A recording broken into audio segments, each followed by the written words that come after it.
Assalamualaikum warahmatullahi wabarakatuh. Salam sejahtera bagi kita semua. Kami dari tim gugus tugas percepatan penanganan COVID-19 Kabupaten Aceh Tenggara dengan ini menyampaikan perkembangan terkini percepatan penanganan COVID-19 di wilayah Kabupaten Aceh Tenggara pada hari ini Rabu 17 Juni 2020. Pertama, orang dalam pemantauan atau ODP berjumlah 4 orang.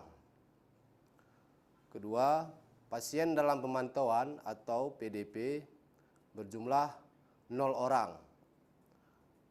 Kemudian, orang selesai pemantauan berjumlah 101 orang.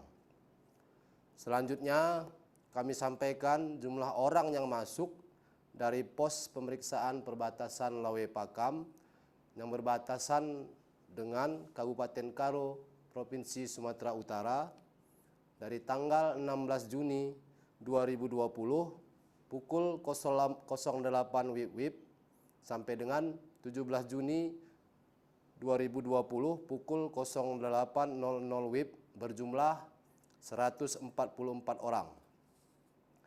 Dalam kesempatan yang baik ini, kami dari tim gugus tugas percepatan penanganan COVID-19 Kabupaten Aceh Tenggara kembali menghimbau, mengingatkan dan mengajak kita semua untuk tetap mematuhi protokol kesehatan pencegahan penularan COVID-19.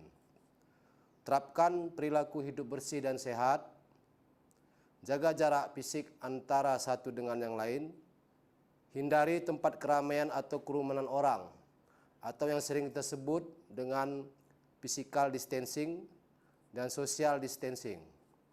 Tetaplah memakai masker dengan baik dan benar. Mari jadikan protokol kesehatan, perilaku hidup bersih dan sehat, memakai masker, physical distancing dan social distancing menjadi kebutuhan hidup kita semua. Demikianlah yang dapat kami sampaikan. Kami ucapkan terima kasih atas segala perhatian dan mohon maaf atas segala kekurangan. Billahi taufik wal hidayah.